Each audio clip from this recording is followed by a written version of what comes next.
The following program is sponsored by Adams Financial Concepts.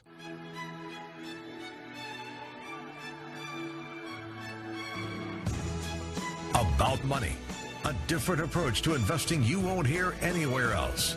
Your host, Mike Adams, is a registered investment advisor and works with investment portfolios exceeding over $100,000 in net worth and has a proven track record of managing long-term investments surpassing the markets in the long term. The information shared on the following program is for educational purposes only, and any investment advice given may not be suitable for all investors. And now, here's Mike. It's Friday afternoon, and we're going to be talking about money. You know, there's so much volatility in the market these days. You hear all sorts of information, all sorts of people creating what I call the fear. Fear sells. Fear is one of those emotions. It's a very powerful emotion. We remember what it was like to go through 2007 and 2008 and 2009 and watch the market drop 37%, watch portfolios completely almost devastated, although down a third is not quite devastation. But it creates a lot of fear. And you hear a lot of people talking, or a number of so-called experts talking about the volatility that's in the market. I want to talk about that today. But I want to remove from that, there's a book called Freakonomics, and they give a great illustration of facing decisions based on fear. They talk about Congress facing a decision. If they had a decision to make, do they fund something to prevent terrorist attack, or do they fund something that will prevent heart attacks? Which would actually get the greatest probability of success? You know, heart attacks will kill many more people than a terrorist attack, but it's a very slow process, and it's something that can be partially prevented.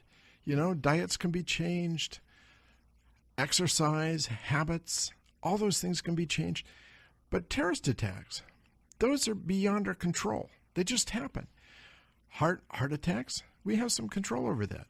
But a terrorist attack is beyond control, and they happen now, and it's publicized.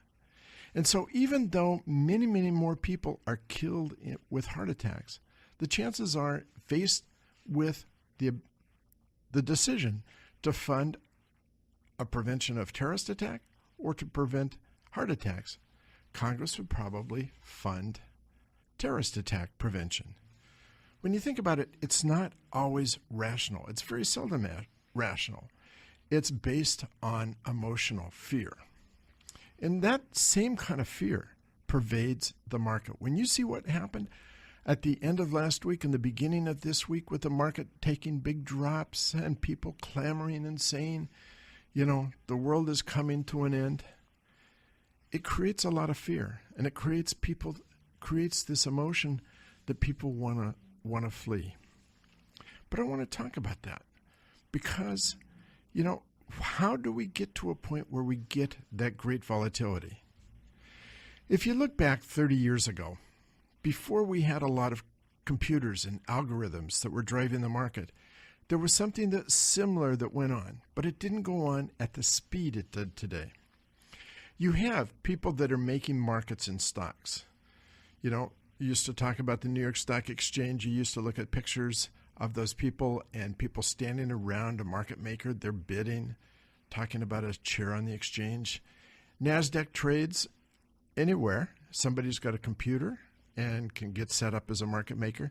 They can trade in Spokane, they can trade in Seattle, they can trade in Phoenix, they can trade in Salt Lake City, Miami, New York, wherever it might be. But market makers are required to make a market in the stock. That's probably pretty obvious when you say market maker, huh? They're the ones that have to make a market. They're the ones that have to buy all the stock that's being sold. They're the ones that have to sell the stock that people want to buy. And if it's not balanced, they get to make the difference between the buys and the sells. You know, for example, if a stock is selling at $30 and there are no buyers, but people want to sell, it's the market maker that has to buy that stock. So if it's selling at 30 and the market maker can see that there's a lot of orders coming in at the beginning of the market that are going to be sell orders, he'll lower his bid.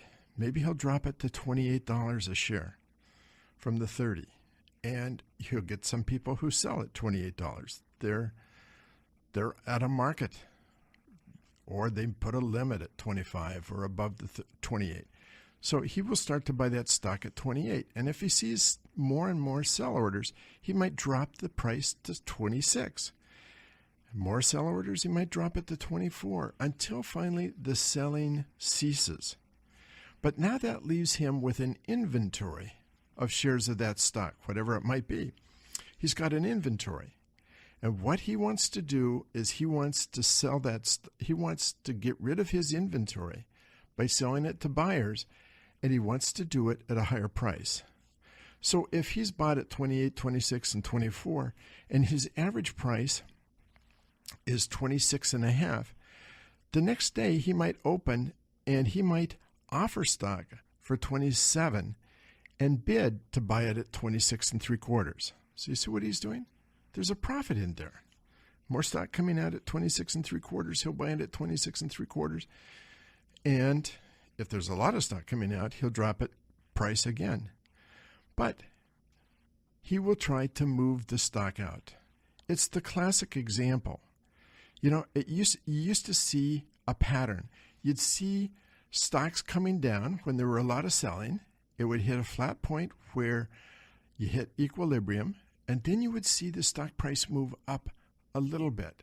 And very seldom did it move more than a little bit, because that market maker who owns the stock at 26.5 is going to move his stock at 27. He's going to try to get rid of it. He's going to make a little profit on it. That's what he does. He's not going to try to break the bank with it. He's going to sell it at 27 until he's out of the stock or almost completely out. So you would see this pattern where the stock would come down, hit a bottom, and then raise a little bit and continue around that price. And you knew that his inventory was gone if you started to see the price either move up or move down, because he was back in equilibrium. It was an orderly market. That's what he was charged to do, to make sure that the market was orderly. That's how it worked. You know, and if you go back to one of the drastic times where you had a complete sell-off, go back to October 19th, 1987. The sell-off was 508 points during the day, but it didn't come all at once. It was a wave after wave after wave after wave. So what you had is this market, our fictitious market maker, at this stock at $30, he drops his price to 28. There's more selling, so he drops it to 26. There's more selling, he drops it to 24. The selling stops, he raises his price to 27 and a half to sell, 27 and a quarter to buy. And suddenly there was another wave, and he's dropping the price now to 22, to 20, to 18. Stabilizes, he raises the price a little bit. Now another wave hits, and it goes to 17, 16, 15. That's what happened. And during October 19th, 1987, essentially the only people buying stock were market makers. So the critical time in October 19th, 1987 wasn't that Monday, October 19th. The critical time was October the 20th. That could have set up a financial crisis, in fact, because market makers didn't have enough money to buy all the stock that they had purchased. They didn't have the cash to pay off the sellers. They had to borrow the cash. They had to go out to the banks and borrow the cash. But on October the 20th, the bank said, prices are so low, we're so scared, we don't want to loan you the money. It took an active role from Greenspan to say, you must collateralize the purchases of the stock. That kept us from a financial crisis in 1987 because the banks did come forward, the stock was purchased, and of course, you know the rest of the story. The stock market began to move up, and after a few years or a few months, you had a complete recovery. You know, that's the same pattern that happens today, except today It's an accelerated pattern. And today, it's much more efficient in many ways. It's driven by computer algorithms. Computers make the actual calls. And instead of humans reasoning through it, when they can look and see that there's a lot of orders, algorithms will look at the number of shares that are going to be sold and will calculate where the price should be. And they will adjust depending upon the changes in the market. If some of the sell orders evaporate, they'll raise the price. And if some of the additional sell orders come in, they'll lower the price. And you get a very rapid movement. Instead of being like the market maker who moved from 28 to 26 to 24, the algorithms will drive the price immediately to 25 or 24, wherever that calculation is, to stop the selling. That's what it's all about. That's why you see on a day this week when the market opened and came crunching down 1,000 points and then recovered very, very quickly. The algorithms work that way. They're very fast. They're faster than you can blink. The changes are made very, very fast. And that's why we see those kind of what are considered or thought about as flash crashes. They're not really flash crashes. They're algorithms that are adjusting to the market. So, and there's a lot of confusion because it does look like a flash crash, and it could be a flash crash. But more often, it's going to be this kind of volatility. We're going to come and pick this up after the commercial break. So don't go away. We've got more to say on this. A lot more to say. Don't go away. More about money coming up with Mike Adams on Business Radio 1300 KKOL. For more information, click on adamsfinancialconcepts.com.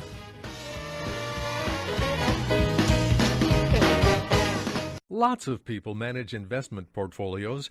Just a few can manage a successful portfolio and provide exceedingly great service to their clients. Here's Mike Adams from Adams Financial Concepts. We believe the price you pay should be based on the performance of your portfolio and the quality of service you receive.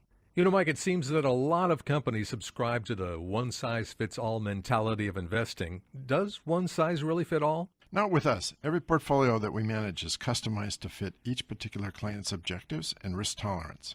We place our clients' interests first in all portfolio decisions. If you're looking for a home for your seven-figure plus investment portfolio, call Mike Adams of Adams Financial Concepts, specializing in creating and maintaining wealth for over 20 years. 206-903-1019. That's 206-903-1019. Or log on to adamsfinancialconcepts.com. Now we return to About Money. There's more information waiting for you at adamsfinancialconcepts.com. Here again is your host, Mike Adams. So if you were just listening now, you heard a lot of small investors got out of the market last month. That's the fear. That's driving the fear. That's the volatility. They're missing out on what's going on. They look at it, they see the things dropping, they see things not moving like they normally do, and there's this sudden fear and this panic, and you got to sell because you don't want to go through 2008, 2009. You know, the fact is, we're not going through 2008 or 2009, and I've talked about some of the reasons on other programs, and I'll revisit that again, but we're not. There are some things that did happen, however. There were issues with ETFs. They were not stocks, and ETFs trade faster than the underlying, or dropped a lot faster than the underlying stock. That's typical because you have a lack of information. The algorithms are not written for ETFs. They're written for the stock market. And so when things begin to drop, ETFs drop faster. There are going to be more problems and more idiosyncrasies as we go through this whole thing. But the whole idea is to understand the overall picture of what's going on. You know, in 1945 or thereabouts, the United States reached the point that we had over 50% of the world's economy. Over 50% of the GDP was generated by the United States alone. If we had a hiccup, the rest of the world would suffer. We were the driver of world economies. When we moved, the world had to move with us. Today, that's changed. And what we're seeing now is the impact of that change. Today, it's the emerging and developing markets and developing countries that have 50% of the world's GDP. They're growing faster than the United States. They're growing faster than Europe. They're going to have over 50%. So that when they hiccup, we'll see a response in this country, just as it used to be 30 years ago or 40 years ago. When we had a hiccup, the rest of the world would suffer, or the rest of the world would react. Now we're seeing when China has a devaluation of their currency, we have a hiccup, or we have a spin. That's going to be what needs to happen, is not to look at the hiccups, not to look at the yawns, not to look at the volatility and the ups and downs, but to think about where we are in this whole process. You know, I come back to that same theme of Standard Charter's study about the supercycles. That first supercycle from 1870 to 1913 that was driven by the industrialization of the United States. That was a time in which world GDP grew faster than average. It was a long period of time, 43 years. And during that time, there were financial crises that happened. But the world GDP grew at a much faster rate than average. And again, from 1945 to 1970, once again, the world GDP grew faster than the average, and it was driven by the rebuilding of Europe and Asian exports.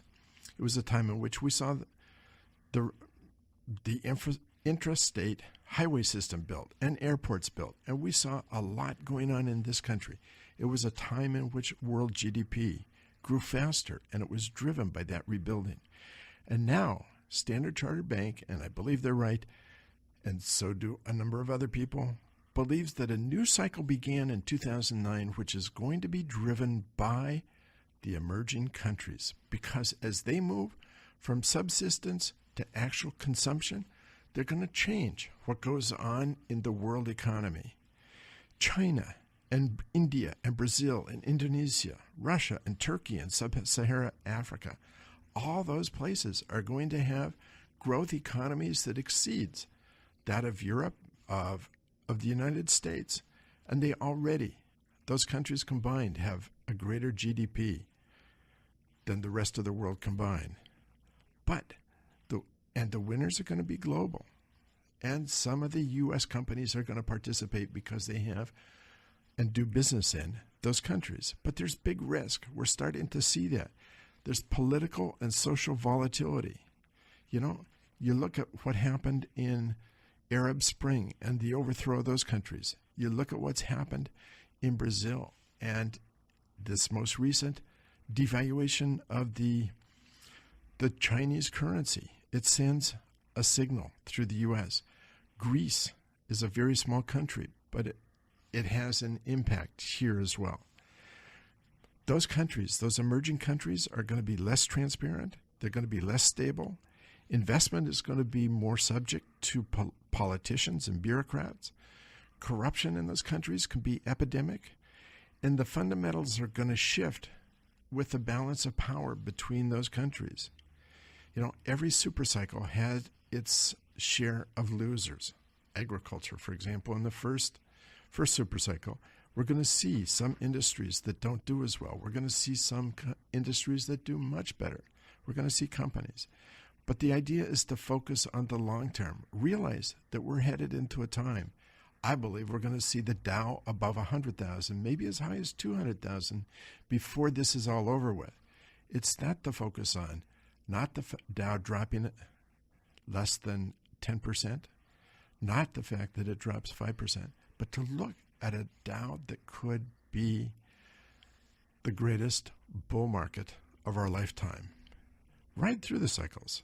The people that sold out recently missed what has been the best 2 days in market history.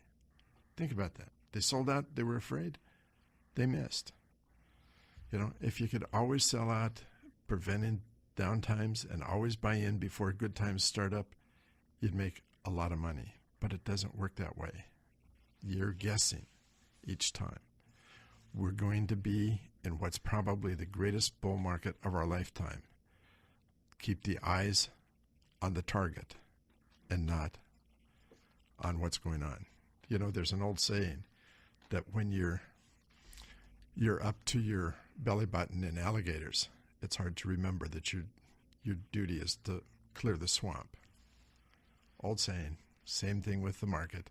When you're up to your belly button and volatility, it's hard to remember that your real target is to participate in the greatest bull market of our lifetime. Anyway, I want to bring you back. I have a guest today. He's been here before, but now we're going to talk about his company, the one that he founded, called B47, Studio B47. Kevin Maude, welcome to the program, Kevin. Thanks, Mike. So why don't we start with your background? Yeah, so I originally grew up in Indiana, went to school in New Mexico, and ultimately ended up moving out here to Seattle in '98 to work in the internet industry. But it was really more focused in video production and capabilities of streaming video online. Some of my original work in that was live streaming of surgeries. The company that I worked for was Cessio.com, and they actually streamed the first open heart surgery online back in '98. That must have been quite a process. It definitely was. To be able to see a live open heart surgery for the first time online was pretty powerful, but then to also get to participate in delivering those online, as well as some experimental surgeries, and getting to see that happen in real time was really an interesting time. And so who would have been looking at that kind of a video? So there was a variety of different people that were looking, from the general public all the way down to the doctors that were interested in the procedure, as well as some of the experimental stuff was being done specifically for the manufacturers of the equipment. And I would guess that by streaming the video, what you're really doing is, prior to having video, people used to have to come into the operating room to see it in person. Now you can deliver it worldwide. Exactly. We could deliver it. Actually, the company that we were working with was down in San Diego. So they would assemble a team in a conference room and would be able to view it down there versus flying up every week to watch the surgery occur. So from that point, where did you go? From there, I went to a company called Atom Films, and they were delivering short entertainment online, mostly animations, short films they would acquire from around the world and then redistribute and have entertainment online. And that was early '99. And ultimately, they got acquired by Shockwave Macromedia out of San Francisco. But their goal was basically to entertain people online, and they were one of the forefront of being able to deliver high-quality product or high-quality video online for mass consumption and entertainment purposes. And from there? And then from there, I went to a small company called Digicast, where we actually delivered live sports online, and it was mostly minor league. We actually did the first broadcast or webcast from the CenturyLink Field when it first opened. It was the USL Sounders versus the Whitecaps from Vancouver before there was an MLS team here. And you eventually went on to found Studio B47. Yeah, I founded B47 Studios in 2001 and have been growing it ever since. We've been located over in Redmond, and now we're actually located down in Seattle on Elliott Avenue. So tell us what B47 does. So go ahead. Go ahead. Oh, B47 Studios is a video production company at the heart of it. We do corporate video production. We've done webcast promotional videos, case study videos. We're also working in original content and branded entertainment, where we're working with brands on developing series of content for both online and television, as well as multiple platforms that will consume video. So when you say original content, what do you mean? So original content, we're really looking at creating it completely from the ground up. So concepting it all the way through scripting and editing. So coming up with the idea and being able to deliver that in a package format for an audience. So this is something that you actually create. It's not existing. It's not something that is purchased off the shelf. Exactly. So one of our first products that we came out with last year was an iPad app for kids, and the app itself contains multiple video clips in there that educate kids about science. That's great. We'll hear more about that right after the commercial break, so don't go away. We have so much more to hear about. I'll be right back. Stay tuned. About Money returns in a moment with your host, Mike Adams, here on Business Radio 1300 KKOL. For more information, click on adamsfinancialconcepts.com. Creating and maintaining wealth has been the specialty of Adams Financial Concepts for over 20 years. Every portfolio managed by Adams Financial Concepts is customized to fit each particular client's objectives and risk tolerance. The client's interest always comes first in portfolio decisions. Call Mike Adams today at 206-903-1019 or log on to adamsfinancialconcepts.com to check out their AFC performance. They welcome your review. That's adamsfinancialconcepts.com. We're back with more About Money. For details on what you hear on today's show, visit adamsfinancialconcepts.com. Now, here again is Mike Adams. So I'm here with Kevin Mott of Studio B47. And as I mentioned, Studio B47, how did you come up with the name? Actually, the B47, the original name of the company was Beyond Home, and we were having a lot of problems in the marketplace, so we wanted to retain the B from Beyond Home. And 47 happens to be the latitude of Seattle. So we built B47 Studios and built the name and have been using it for about the last 2.5 years now. Okay. So we started to talk about original content. So give us some examples of what's involved in developing original content for a customer. So it varies from time to time what's involved, but a lot of scripting, a lot of concepting, and trying to meet the customer's goal.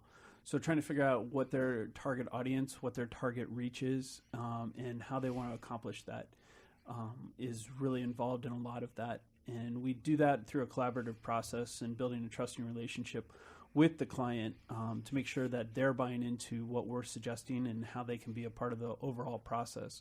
So as we develop the idea and work with them to create the idea, we continue to move forward. And once we have the idea fully kind of baked, we then head into production from that standpoint and move into production, which then goes into post-production and delivery.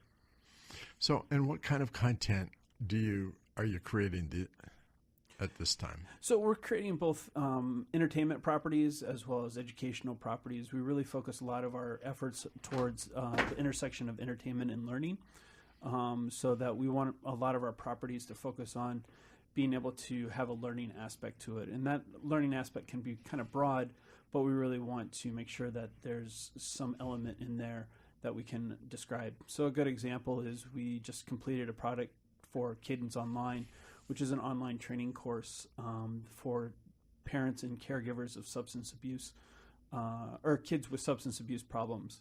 And the product is, they wanted to look at how they could create something that's beyond just a training module that people often see and are bored with very easily. And they wanted to make this more entertainment focused so that you can get good quality results out of it and have it be beneficial to you in the end. And the reason to use video versus words, I assume, is because a picture's worth 10,000 words. Is that? Yeah, if not more. There's, thousands and thousands of images, and being able to see the inflections of people's faces and being able to see visually and being able to connect with people in a visual manner is a lot more powerful often than the written word, where it can be misinterpreted often. And I would assume that in this whole process, you have to find the appropriate people to be part of the video. Oh, most certainly. There's a whole process of not only from on camera, but also the talent that we work with in terms of the crew and so forth. We don't necessarily have a lot of our in-house staff working on every single video, so we hire a lot of crew from makeup artists to camera people, and we want to make sure they fit in the same value system that we have. And so how do you go about selecting the types of scenes, the types of content that you'll actually use? You know, a lot of when we're developing original content, what we're developing for ourselves is stuff that we're interested in. Our product Science Track, which is an iPad app that I mentioned earlier, was actually sprung from a desire to kind of have some quality educational products that my kids would be interested in seeing. And as we started to look at that and develop that, I had a staff around me that got very interested in it from the standpoint that we could make this fun and exciting beyond just the normal traditional videos that they see in school. The kids actually see in school on a day-to-day basis. So when you talk about streaming video, where does the video explain streaming video? Sure. So streaming video has a lot of components to it.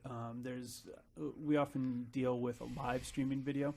So we'll do multiple camera events where we're having a switch camera feed as if it was like a news broadcast that's being sent out. And that oftentimes when we're doing it in a corporate environment, we'll be going to employees across the company in a live fashion. Once we have captured all of that, we're able to then turn around and put that on demand and stream it again online for consumption at a later time. So a good example is a corporate client that we have that has offices around the world.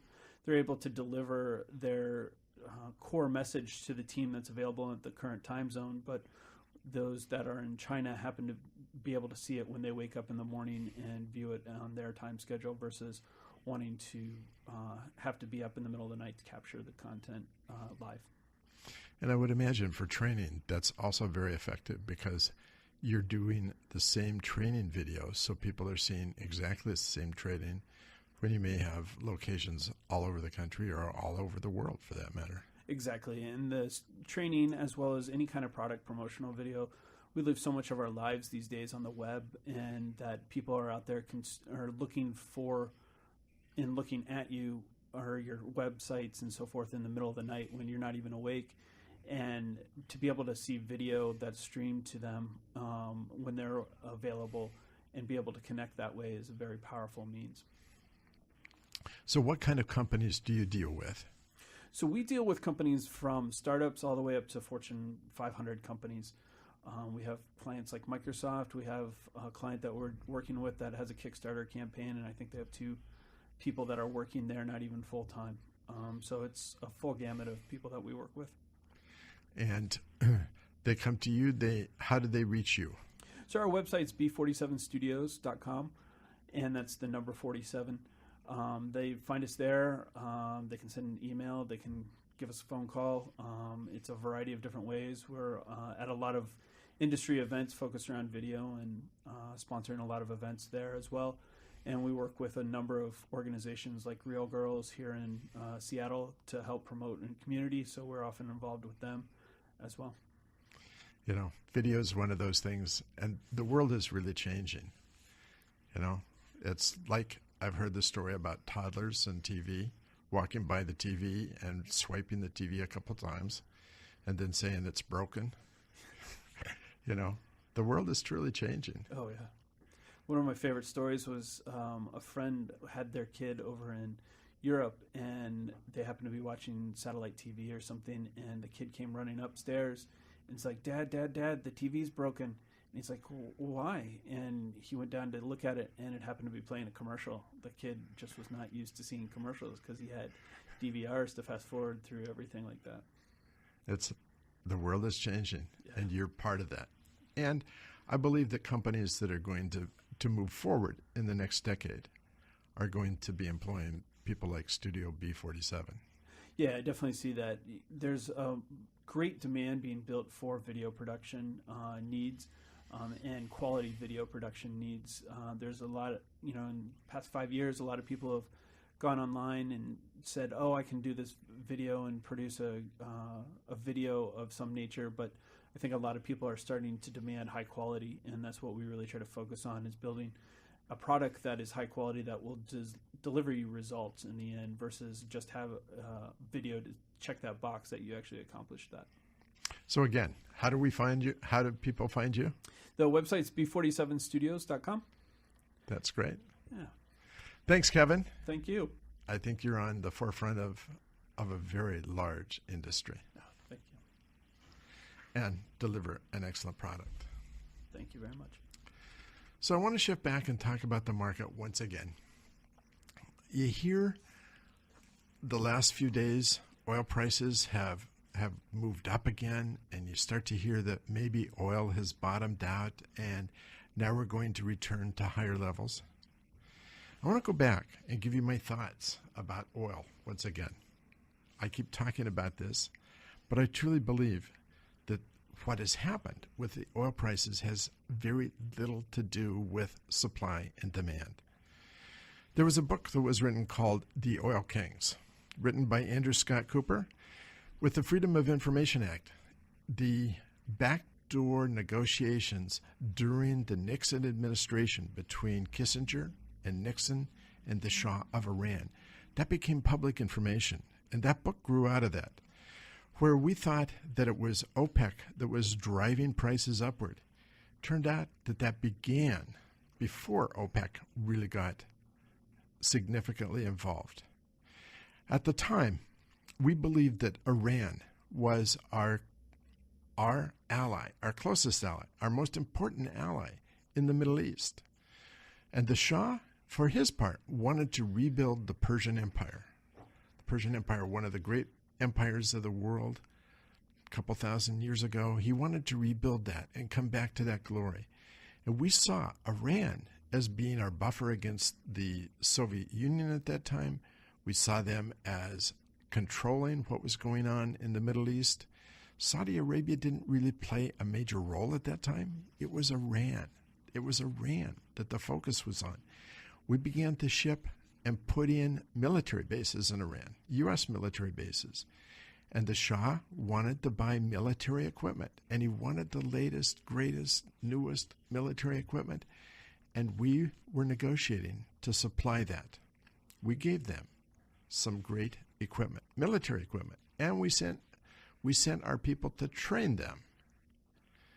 The impact of all that, the impact is that the Shah traded oil for weapons, oil for training, but he didn't have enough oil, so he needed to raise the price some. So that price was negotiated in backdoor negotiations between Kissinger, Nixon, and the Shah of Iran. The impact of that we're going to talk about after this coming commercial, because it's had a significant impact. Don't go away. We'll be back right after the break. About Money will resume in a moment with Mike Adams on Business Radio 1300 KKOL. For more information, click on adamsfinancialconcepts.com.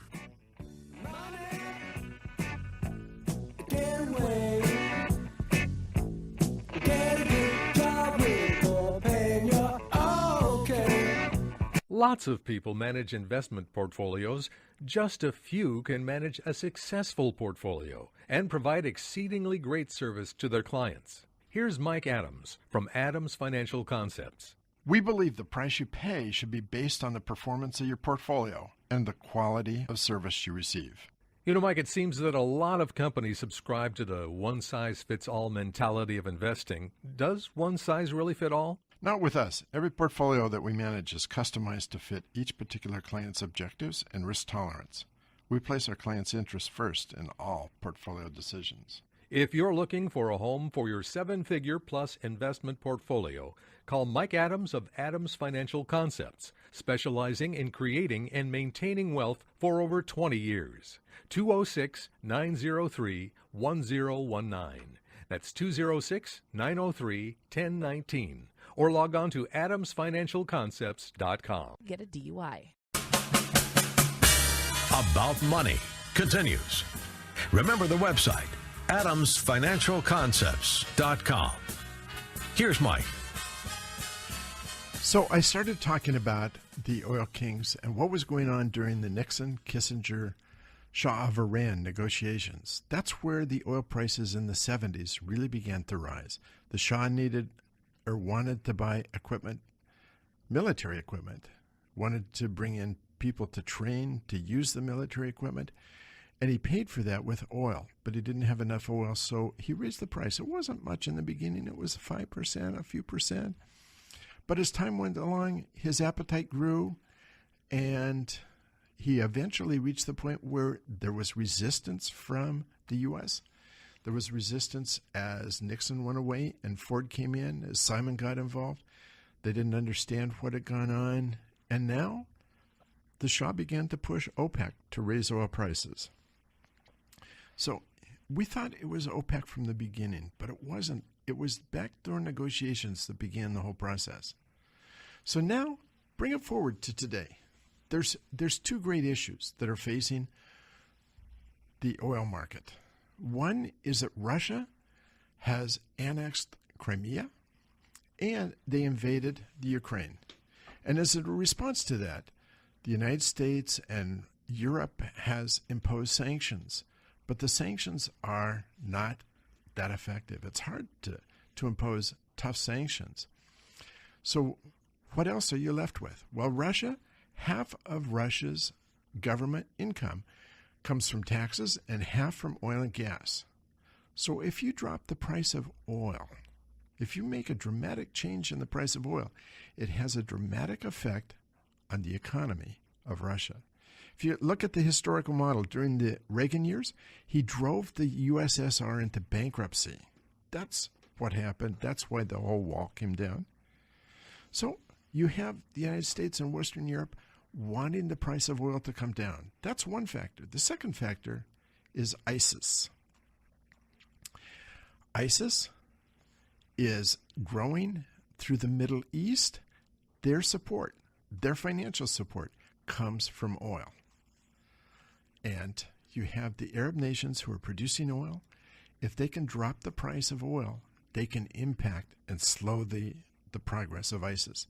Think about it. Oil dropped a year ago in this month, in August. Prior to that, look at the progress that ISIS was making throughout the Middle East and their expansion and bringing in new fighters to fight and move and acquire territory and build their new country, new caliphate. They were bringing in people. But once oil prices began to drop, we've seen that slow down and actually maybe even lose some territory.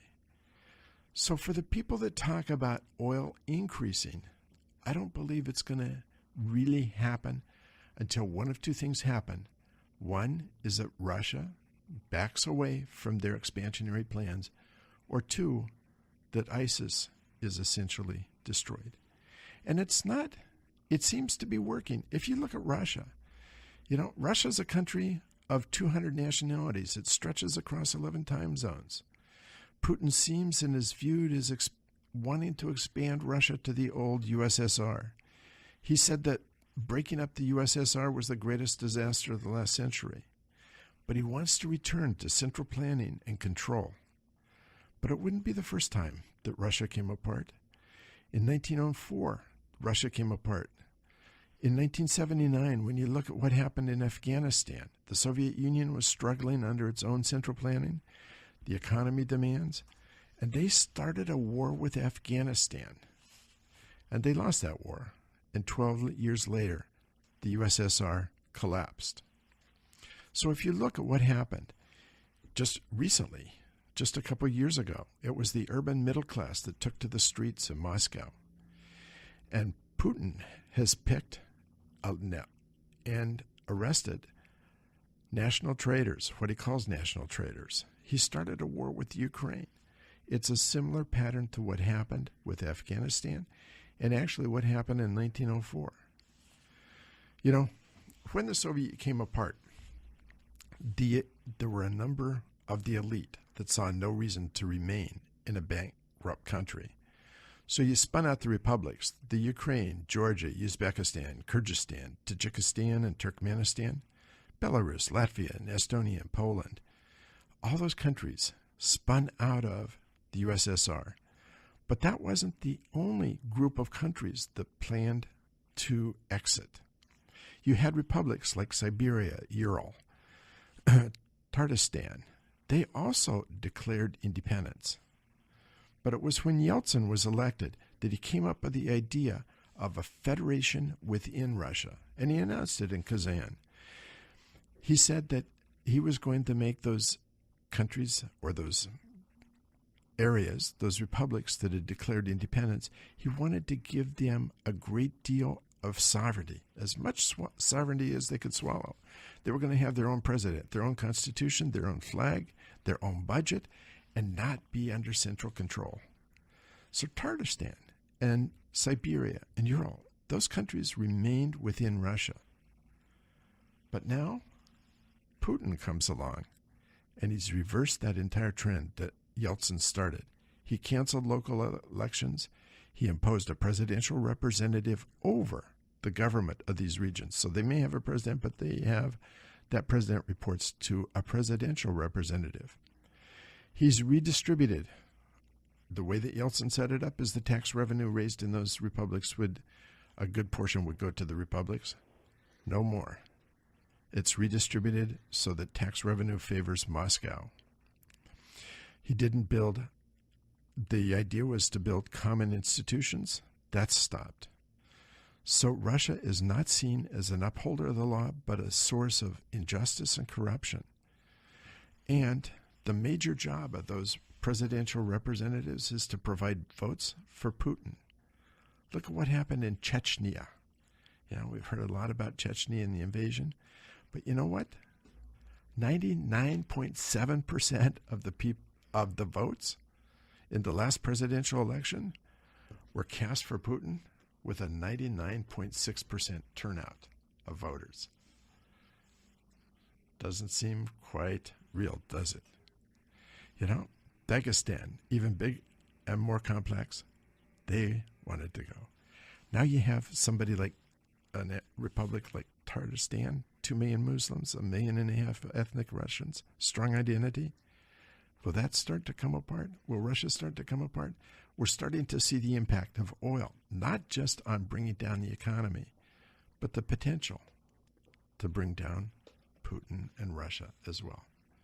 Until that happens, I don't believe we're going to see oil prices increase, because I think it's favorable to the economies in the West. It's favorable to the pressure on Russia. It's favorable to ISIS. Until that happens, I don't think it'll change. That's my outlook.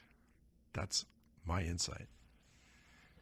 And I believe that until that happens, it's a positive for the United States, it's a positive for Europe, and many other countries that are using oil. I wanted to thank my guest, Kevin Mudd, who was here from Studio B47. He's also a major player in the Entrepreneurial Organization, an organization of entrepreneurs that gets together and they share ideas. They share ideas about their businesses so that they can strengthen their own businesses. I think it's a very, very positive organization. People should belong to it. It makes a lot of sense. And I will be back next Friday, so have a very wonderful weekend. And we are almost through the month of August and 2/3 of the year. Can you really believe it? Doesn't seem like it could be this far along. Have a great weekend.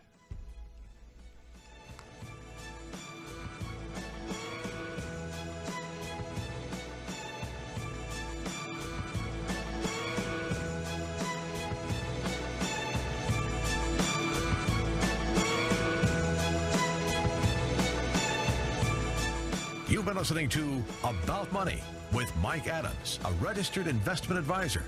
If you'd like more information about what you heard today, or about Mike's investment philosophy and strategy, or if you want Mike to evaluate your own portfolio, click on adamsfinancialconcepts.com. That's adamsfinancialconcepts.com. The information shared on the preceding program was for educational purposes only, and any investment advice given may not be suitable for all investors. Join us again next Friday afternoon at 3 for more About Money with Mike Adams, here on Money Radio 1300 KKOL. The preceding program was sponsored by Adams Financial Concepts. Creating and maintaining wealth has been the specialty of Adams Financial Concepts for over 20 years. Every portfolio managed by Adams Financial Concepts is customized to fit each particular client's objectives and risk tolerance. The client's interest always comes first in portfolio decisions. Call Mike Adams today at 206-903-1019 or log on to adamsfinancialconcepts.com to check out their AFC performance. They welcome your review. That's adamsfinancialconcepts.com.